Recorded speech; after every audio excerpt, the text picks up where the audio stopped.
ya, bahasa para leluhur dulu.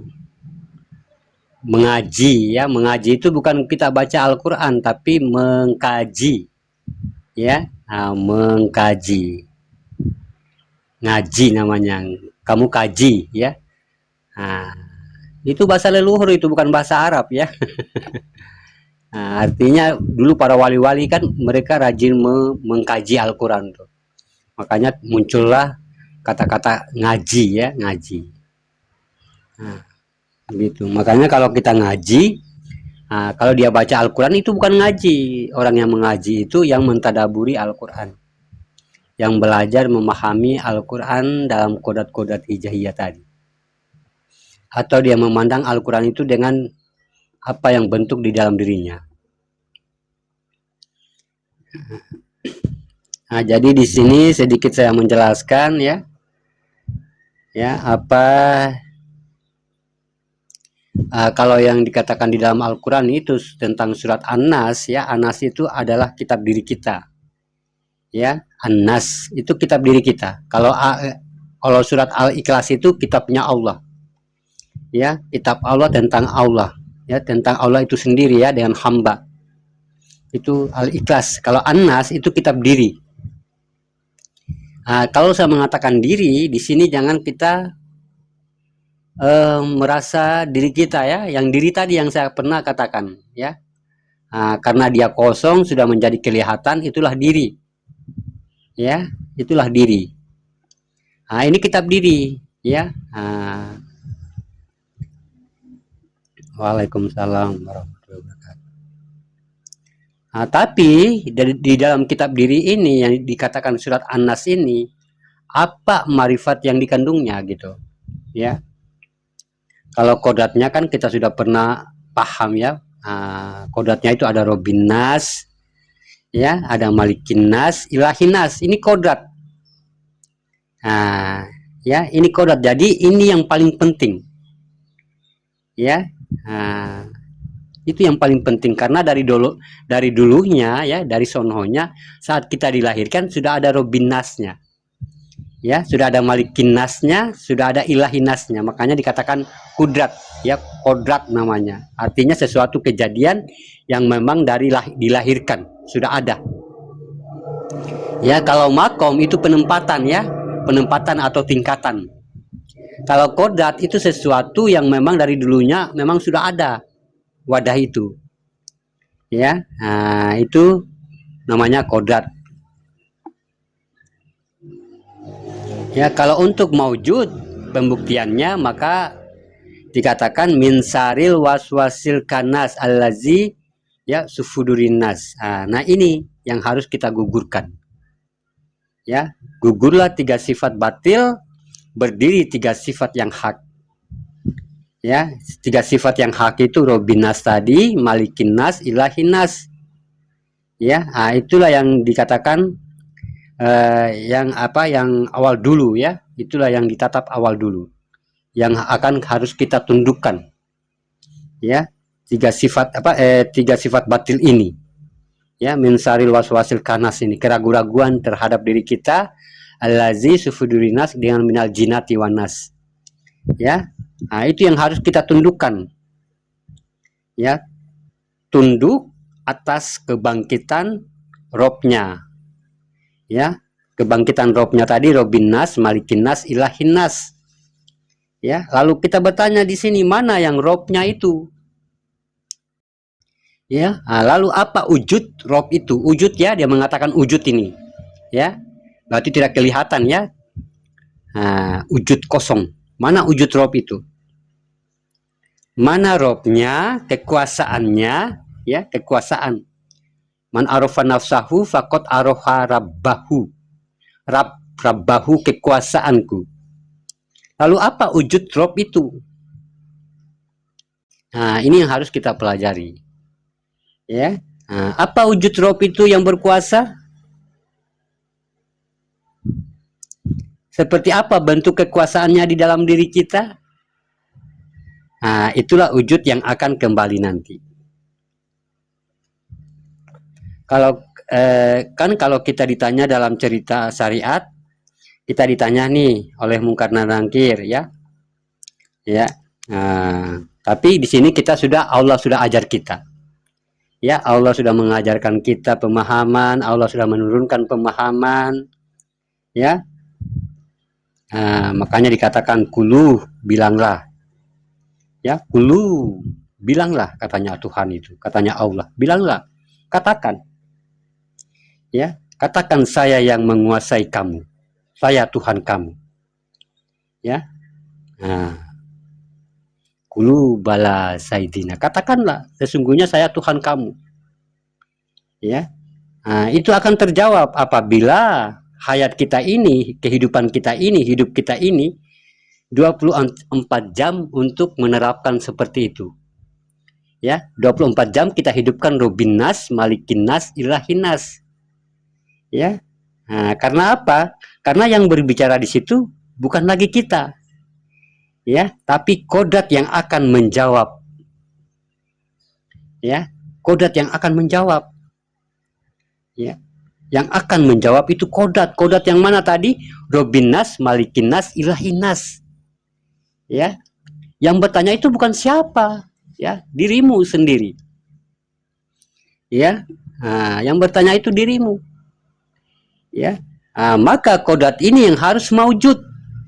Maka kodrat ini yang harus berproses. Ya, maujud itu proses, ya, proses namanya.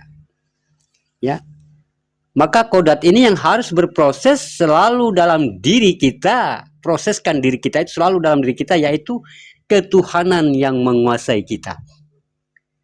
Ya. Jadi senantiasa 24 jam itu kita berproses, ya, bahwa kita itu bertuhan dalam 24 jam.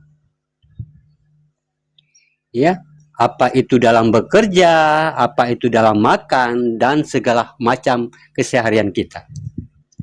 Ya, semua itu harus dikuasai oleh Allah. Ya. Lalu apa bentuk kodrat penguasaan itu, ya hamba Allah? Nah, kita lihat, ya, daripada kaji bismillah, ya. Kalau kita kaji hakikat, kalau kita kaji ilmu begini, ya, harus memiliki makom-makom kodratnya. Ya, harus ada kodat-kodat hijahiyah yang membenarkan kajian itu. Ya. Nah, kita lihat, kita kaji lagi. Kita kaji daripada bismillah. Ya, ba, alif, di situ ada sin, ya. Di situ sin bersifat nas, ya. Ba itu bersifat wujudnya akan berkuasa atau batin. Alif dia bersifat rahasia yang akan maujud, yang akan berproses sebagai Tuhan. Ya, alif. Tapi alifnya apa ini? Alifnya tersirat. Ya, kalau dia sudah alif nyata, itu dikatakan alif aftar namanya. Ya, sudah berbentuk zohir. Ya, kalau alif yang sir itu dia dikatakan dalam bismillah tadi, alif lenyap dalam huruf ba. Ya, itu alif tersirat namanya. Ya, jadi alif yang tersirat ini bersifat sir, rahasia yang akan mewujud sebagai Tuhan nanti. Nas, sedangkan nas ini kan sin, ya, manusia, ya, seperti wujud nur dia, ya, seperti wujud nur itu bagaimana hamba Allah, itulah Muhammad, ya, kepala, dada, perut dan kaki, itulah umat, ya. Dia wujud nur. Apa mewujud nur? Mewujudnya adalah manusia, sin. Ya, sedangkan wujud nur itulah umat, ya, umat atau hamba, itu wujudnya, ya, hamba dia, hamba. Ya, wujudnya hamba, ya, asalnya itu hamba nanti. Tapi kalau dia pas mewujud ini nur, dia adalah manusia. Jadi hamba dengan manusia, ya. Kalau dia mewujud, ya, kalau dia berproses nanti akan menjadi zohir, dia akan menjadi nas atau sin. Berarti naiknya wujud batin tadi, ya, wujud batin tadi, wujud, ya, batin tadi, wujud menuju batin-batinnya, langsung menuju daripada zat, ya. Zat di situ dia mengeluarkan nur ilahiyahnya Nah, inilah yang dikatakan nas. Ya, sin atau nas atau cahayaku katanya. Ya, nah itu aku, sin itu nur. Ya, makanya Yasin itu nurku. Ya, nah, itu nur ya. Sin itu nur atau manusia. Nah, itu cahayaku tuh manusia tuh. Nah, itu yang dikatakan nur ilahiyah. Ya, nur ilahiyahnya. Makanya dia bergerak itu, ya dia bergerak, sudah kelihatan bergerak itu manusia, itu dikatakan nur ilahiyah atau nur atau sin. Ya, penampakan dari penilaian sesuatu zohir yang bergerak. Itu nur ilahiyah. Ya, bukan manusia itu yang bergerak ya, tapi nur ilahiyah. Nah, jadi kalau kita memanggil kodratnya daripada ba alif sin tadi yang ada di bismillah, batin dan sir, dia maujud di dalam nur dan penuh meliputi sekalian alam kita menuju rongga-rongga diri kita, sehingga luputlah kamu di situ. Ya, sehinggalah luputlah keakuan diri dalam nur ilahiyahnya Allah tadi. Ya, luputlah kita dalam batin, dalam jasad kita sendiri. Maka itulah yang dikatakan kekuasaan Rob. Ya, nah, luputlah kita dalam gerakan itu sendiri, dalam batin itu sendiri, dalam diri kita itu sendiri. Ya, kenapa? Itu yang dikatakan kekuasaan. Ya, karena semua ruh di dunia berasal daripada nur. Ya, nah, Tuhan yang artinya Tuhan yang Tuhannya ruh itu adalah nur ya. Nah, makanya alam ini Tuhannya itu kita itu Tuhannya ya. Pohon-pohon, para malaikat itu Tuhannya kita ini, alam gunung langit ya. Makanya Tuhannya itu kita. Makanya mereka itu dia bertasbih untuk kita. Ya, nah, makanya zat tunduk kepada zat ya. Nah, karena kita inilah ada, mereka itu ada, yang menjadikan mereka itu angin, air, api, dan tanah itu diri kita. Ya, makanya mereka itu senantiasa bertasbih untuk diri kita. Mereka bertasbih untuk Allah. Ya, Allah rahmatan fil alamin. Makanya tanpa nur, tanpa kita itu ruh tidak ada. Ya, nah, makanya kita ini bukan dihidupkan oleh ruh. Tapi yang menghidupkan ruh itu adalah diri kita. Makanya sandaran jasad namanya. Ya, makanya kalau sudah maujud nur itu, ini artinya nur kadim ala kadim. Ya, ingat, kalau kamu nyata, bukan kamu yang nyata, tapi nur itulah yang nyata. Nah, ini dikatakan nur ilahiyah, nurnya Allah. Ya, makanya dikatakan nas atau sin atau nur. Sama itu artinya, ya, nas sin. Ya, manusia itu nurku. Ya, itulah dia. Ya, jadi kalau kita luput di dalam nur ilahiyahnya Allah, insya Allah kita telah bagaimana, kitalah yang dikatakan cahaya itu. Ya, jadi kalau kita luput di dalam nur ilahiyahnya Allah, insya Allah kitalah itu cahaya. Waalaikumsalam warahmatullahi wabarakatuh. Ya, inilah yang berproses Robin Nas, Malikin Nas, Ilahin Nas yang tiga itu. Atau inilah yang maujud. Nah, kalau dia sudah maujud, dialah yang wujud. Bangkit dan hayat. Bangkit dan hayat inilah nur semata. Makanya keakuan kita luput di dalam itu. Maka sirnakan yang tiga tadi. Ya, kita sirnakan yang tiga tadi, yaitu min syaril waswasil kanas allazi yuwaswisu fisudurin nas minal jinati wanas. Tidak ada lagi rasa waswas dan akal kita di situ. Waalaikumsalam warahmatullahi wabarakatuh, Mbak Rihani. Ya, tidak ada lagi rasa waswas dan akal ya untuk kita mengimani bahwa jasad ini adalah jasadnya Allah. Ya, alamnya Allah, ya, alam ibadah, wallahu alam, ya, alamnya Allah. Ya, makanya kita dikatakan alam ibadah, ya, alam ibadah. Nah, jadi yang Robinas itu yang menguasai ya sebagai kekuasaan terhadap diri kita. Jadi ada hal-hal yang paling penting kita ketahui ya. Kalaulah kita hanya menjalankan segala keinginan dengan segala cara kita, ya, itu tidak akan pernah mungkin sampai ke sisinya Allah.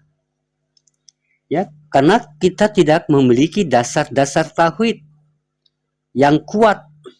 Ya, memiliki dasar tauhid yang kuat itu adalah pencapaian kebenaran. Ya, tidak ada kebenaran di luar sana selain kebenaran pada tauhid. Ya, tauhid ini berhubungan, ya. Makanya dikatakan tauhid, berhubungan. Tauhid, tafrid, dan tajrid. Berhubungan, merasakan, mengalami. Makanya di dalam tauhid tidak ada aliran, ya. Tidak ada aliran di dalam tauhid. Dia satu, la ilaha illallah. Ya, tiada Tuhan selain Allah. La adalah zohir batin kita, ilah adalah rasa kita, Allah, ya, la ilaha, ilah adalah batin kita, Allah adalah wujud kita, atau dikatakan asma kita. Ya, jadi tujuan Islam ini adalah mendirikan sebuah hakikat. Ya, untuk apa? Untuk bernilai ibadah. Ya, makanya ada beberapa hal yang wajib kita ketahui. Ya, malah ini wajib dari segala yang wajib, yaitu mengenal kehakikatan kita bertuhan. Ya, mencapai titik Tuhan, titik umat, menyempurnakan ketuhanan dan keumatan pada diri kita. Ini yang harus menjadi perhatian utama bagi dalam kehidupan kita. Ya, makanya kenapa saya sampaikan demikian?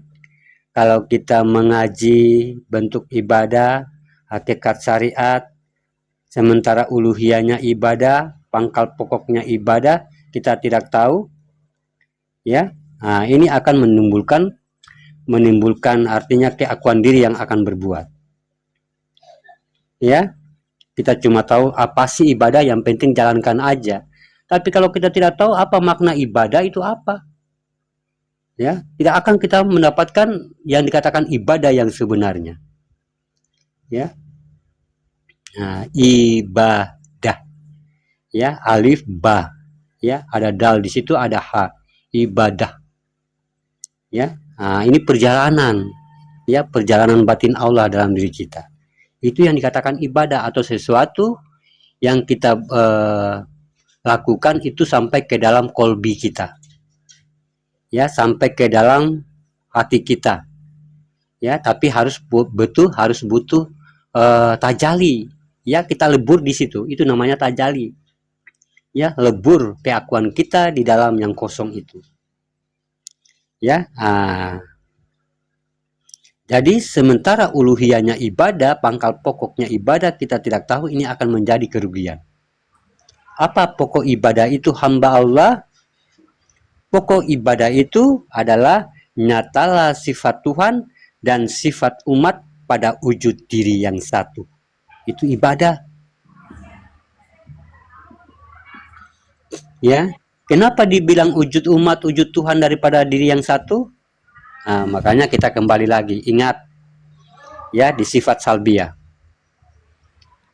Ya, sifat salbiyah itu sifat salbiyah Tuhan itu ada 5 perkara, ya. 5 perkara ini tidak diserahkan kepada hak keumatan. Ya, tidak diserahkan kepada keumatan. Makanya tidak diperuntukkan untuk kita mengaku-ngaku ini sifat kita. Ya, pertama apa hamba Allah? Pertama yang dikatakan qiyamu binafsihi. Ya, qiyamu binafsihinya, kidam bakonya, ya, Allah tidak disetarakan. Itu sifat tidak boleh dipakai oleh keumatan. Ya, ya, begitu sahabat beriman.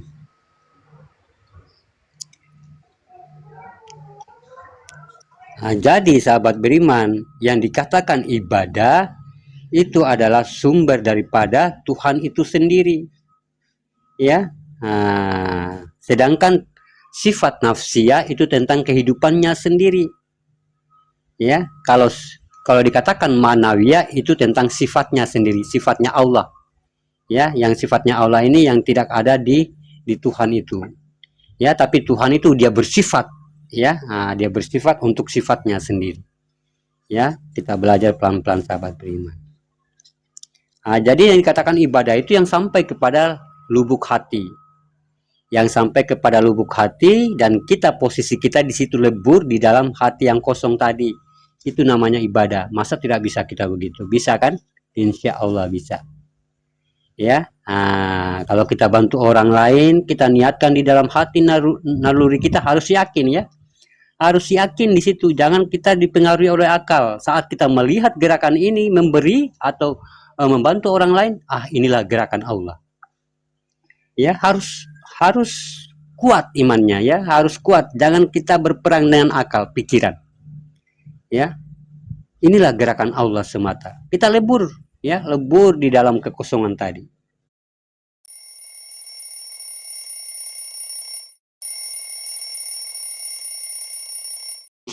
Ya, pekerjaan ataupun sesuatu ya, nah, harus kita leburkan di dalam tempatnya itu di posisi kiri ya.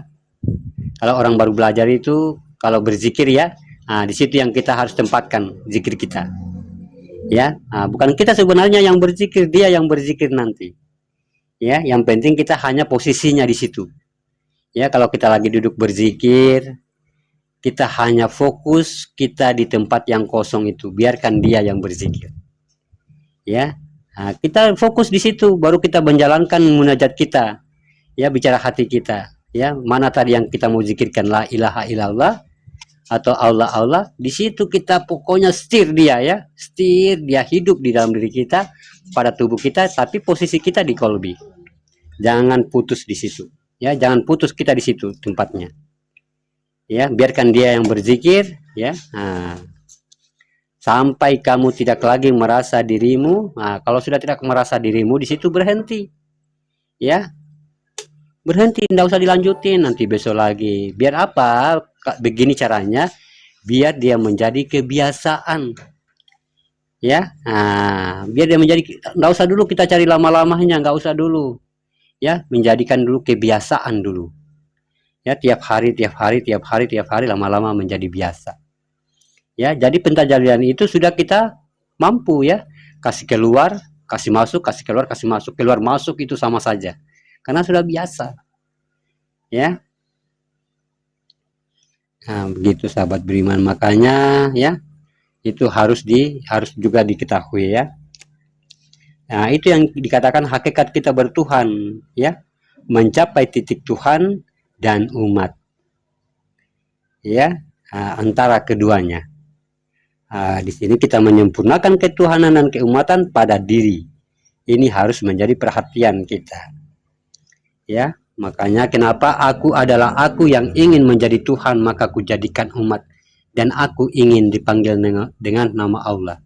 Nah, ini kutsi ya.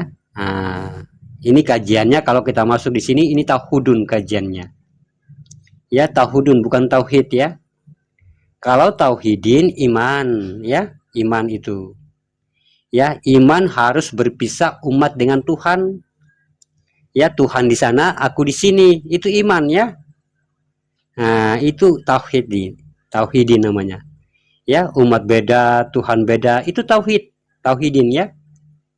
Kalau tauhudun, Allahudun Muhammadun, artinya hakikat si rahasia pada diri yang satu, Allahudun wa Muhammadun. Contohnya siapa Muhammadun? Muhammadun abduhu wa rasuluh. Kenapa dikatakan asyhadu anna Muhammadan abduhu wa rasuluh ya? Nah, di situ kan ada hu ya, wa rasuluh ya, ada hu di situ, itu berarti aku ya. Makanya di sini harus memperjelas 3 perkara dalam masa tauhudun ya. Sekali lagi, yang belum pernah belajar tauhudun agar menyimak baik-baik, karena ini tingkatannya sudah di atas iman ya. Nanti jangan menilai kepada tauhidun dalam masa tauhid. Ya. Nah, kalau kita mendengarkan yang dipahamkan oleh orang lain,